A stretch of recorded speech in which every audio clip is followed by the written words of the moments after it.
again. Not Hansel and Gretel again? You're right. We are on Sleeping Beauty tonight. Sleeping Beauty now. Page 86. Sleeping Beauty. Alright, let's see. 67. 86. Sleeping Beauty. Once upon a time, a beloved queen gave birth to a beautiful daughter. A great festival was planned. Deep in a dark forest of the same kingdom, there lived a wicked witch who led a lonely life. I think that's Sleeping Beauty's mother? I'm not sure. Or maybe that's Sleeping Beauty when she pricks her finger. Let's read the story and see. Deep in the dark forest of the same kingdom, there lived a wicked witch who led a lonely life. Bah! Cried the bitter old witch. I'll put a stop to all these cheers. With evil in her heart. Honey, I can't read, but you're wiggling. That's the baby. There was a beloved queen who gave birth to a daughter. You have to pay attention. With evil in her heart, the witch set out for the castle. Stop, Piggy. The moment she arrived, the cruel witch cast a terrible spell on the princess. On her 19th birthday, hissed the witch, the princess will prick her finger upon a spinning wheel. This will cause her to fall into a deep sleep forever.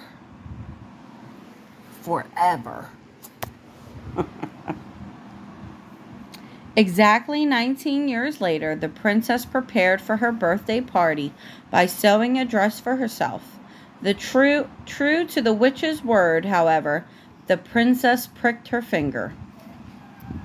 That's the princess on her 19th birthday. She pricked her finger on the spinning wheel. On the spinning wheel? That guy. The princess instantly fell into a deep sleep. The queen was horrified to find her daughter fast asleep on the floor of the sewing room. She knew at once what had happened. The princess was brought to her own room and put to bed. The princess lay in bed. Hold on. No. The princess lay in bed as the queen set out to find some help. It seemed that no one could help the sleeping princess. That is, until one day a fairy arrived at the castle. I have hopeful news about your daughter, the fairy told the queen. In her travels, the fairy had met a bitter old witch who bragged about her powerful spells. The sneering witch had mentioned the one thing that could break the formidable sleeping spell. The queen listened.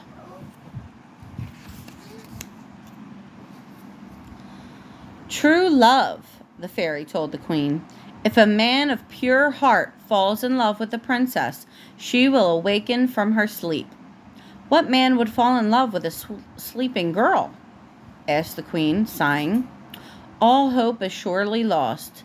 To bring you comfort, said the fairy, I can cast a spell on your kingdom, so you may all share in her slumber. When the princess awakens, so too will you. The queen was silent. I agree to this plan, she answered finally. Now, kind fairy, cast your spell. And so she did. 100 years passed as a dense forest grew around the castle. It was then that a handsome prince discovered the hidden kingdom. As he entered, he saw that a guard was sound asleep. In fact, everyone was asleep. The prince walked through a great hall, finding more sleeping people with every step. Wake up, he cried, but it was no use. Soon the prince found the princess's room.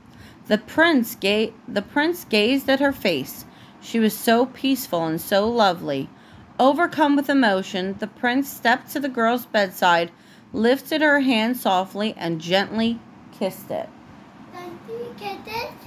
The princess's eyes opened in a flash. She looked at the young man sitting beside her. "It's you," she said. "You have come to me at last. I waited for you in my dream. A kind fairy told me you would come." At that moment, the queen and her sleeping subjects awoke as well. As they all celebrated, the queen rushed into the princess's room. Sleeping Beauty. Yeah. Sleeping Beauty all the time. "My daughter," she said, overjoyed, "you have come back to me." The queen looked at the prince. He was a man pure of heart whom the fairy had clearly described. "Thank you," she said, embracing him. "Thank you. You have saved my daughter and my kingdom." As the people throughout the castle woke from their slumber, they rubbed the sleep of 100 years from their eyes. Word spread quickly that the princess had found her prince. The queen presented the young prince to her subjects. She beamed with pride. "This man loves my daughter," said the queen, "and they will be married as soon as possible. Let's not waste another moment." In a few short days, the sound of wedding bells rang throughout the kingdom. The princess and her prince were married in the grandest ceremony imaginable. The prince, his heart filled with love, had never been happier. The princess had truly found the man of her dreams, and they lived happily ever after. The end.